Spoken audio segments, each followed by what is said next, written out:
Hey, welcome back everybody. Oh, we're taking a little break from engines today. Just got to clear our head from all that mess that we're dealing with Gary's engine, and we're in the fab trailer today working on John's MB frame. Okay, I got it on our table. I've got it clamped down in 4 places. So that's nice and rigid. It won't go anywhere, it won't move up or down. I got it jigged up to change the frame horns today. And I think, well, I don't know if you could tell on that frame there. One side was a little tweaked. It was a little bit further back than the other side. And when I do front frame rail replacements, I always get a jig set up. And you see I got a bolt through there, got a piece of wood, and I got a bushing and a bolt in there. Now that stick doesn't move forward or backward, so I know that's the distance I want to maintain when I put my new frame horn on there. The next thing I do, I just get a little height gauge and I just set it to the bottom on that side and on that side. And then we'll take this gauge, we know that's right, we know the frame can't move, and we'll take that, we'll set it aside so it can't get knocked or damaged or anything. And as you can see, this has a plate welded on it. I've got a layout, I'm going to cut it behind that plate. This side's pretty wrinkled up and rusty and nasty, and we're going to cut right through like this. We don't need to get into the battery box area on this side. So the next thing right now is getting these cut off. I've got the new front bumper and gussets and spring hangers and stuff like that kind of mocked up right there. Nothing's riveted, it's just bolted right now. They have to be cut for length, and obviously we got to jig them up real nice, and we got to get our height right and our distance for springs correct. So there's a lot to do, but it all starts with getting your frame set to a point where you could always go back and reference things. We got our height gauge, we got our spring length board right there, and the frame won't move. Like I say, this is rock solid on the bench. We're not going to unclamp it until these front frame rails are finished, and the next thing to do is start cutting.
Okay guys, got both front frame rails off.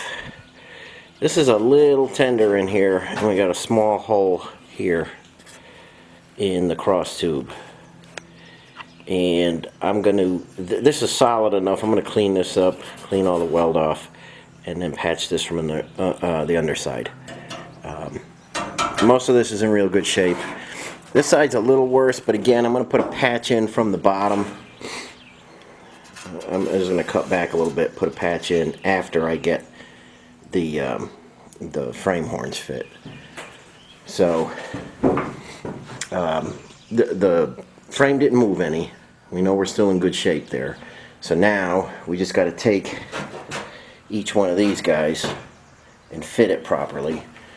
And again, we need our height correct, and we need our spring hole distance from the swing shackle in the front to the fixed point in the back. That needs to be exact on both sides. We don't want this axle twisted or anything, or having it going crabbing down the road, you know what I mean, always leaning or pulling one way. We don't want that. So getting your spring distance is critical. And obviously we don't want to look at the front of it and have a crooked bumper or anything like that. So the height is also critical. So we'll get this cleaned up. You can see a lot of junk came out of here, and then we'll start fitting the frame rails. Okay guys, I was making pretty good progress on the frame rails here, and I noticed we had a bigger problem than I thought. Let me grab the square. Now if we go over to the passenger side, and you can see frame is nice and straight. At some point this side, and I don't know what would have gotten in here, but right in there, that frame took a bad hit. Something went wrong right in here. It blew the inner one toward the outside, that direction. So let's take a look here.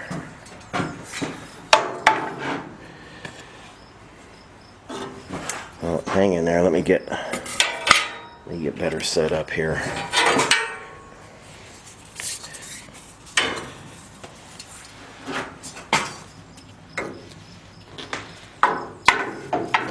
Okay, we've got the square on the frame down there. And I think you can see, hope you can see, that frame rail is twisted in almost 5/8 of an inch. Might be able to see it on top here. Can you see that twist in that frame rail? Right in here. Well, that's almost 5/8 of an inch. And I can't leave that, because if I have it crooked that way and then the frame comes out straight, that'll look funny. And I can't follow the curve, because then the bumper won't fit and the spring hanger will be off. So I had to let this go here. So that tube is free now. I tried just seeing if it would come out easily. It's not going to come out easily. If I use the entire frame horn that I get, it only comes to about here, and I need to get to about this area. That inside is really mangled up. I believe I'm going to have to cut right here, straighten out the inside, and then kind of massage this back out this way so it's nice and straight. I wasn't expecting that. It didn't catch my eye when everything was together, but it's too big and too messed up to leave. Again, you can see that it's just,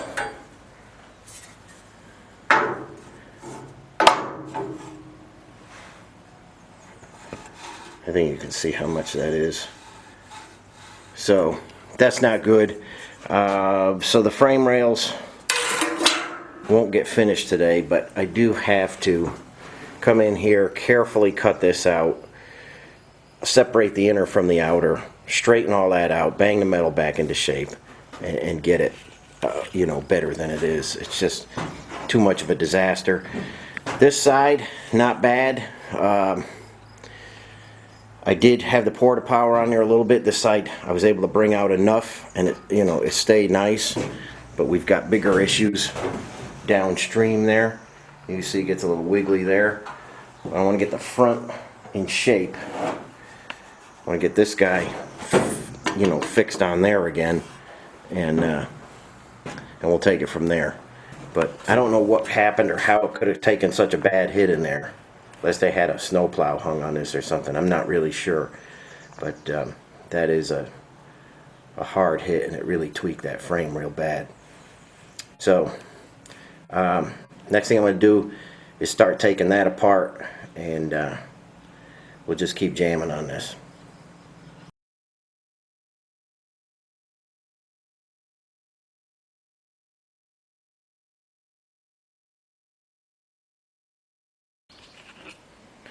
Okay guys, hopefully you can see that frame rail now.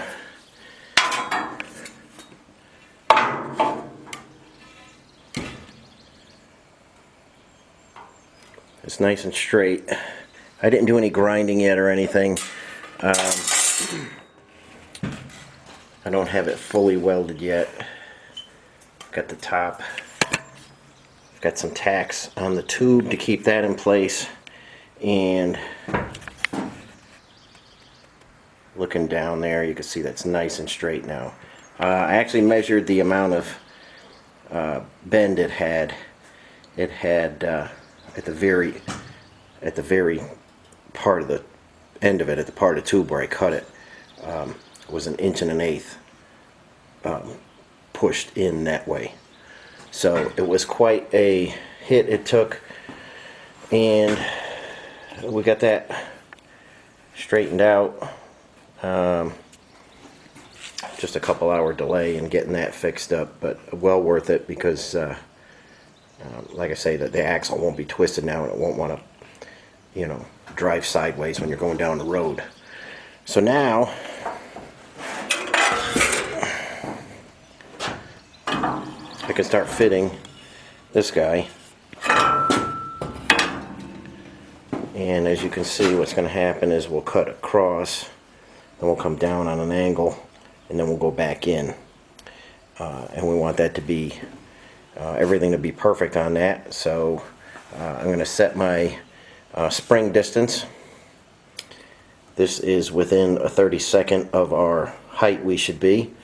So I'll rest it on there. We'll get some marks on there. We'll cut that, and that's how we get it fit. We just kind of keep whittling it away till we get this joint perfect and our distance between the springs perfect.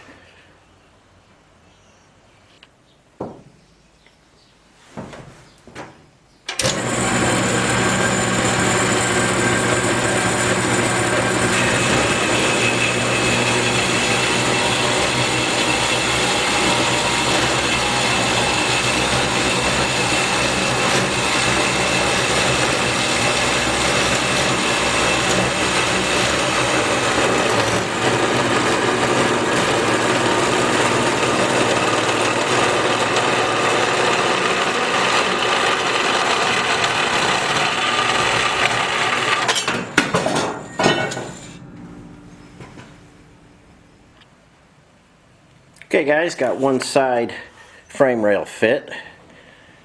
And obviously I got to go back and take the bolts out and hot rivet everything. But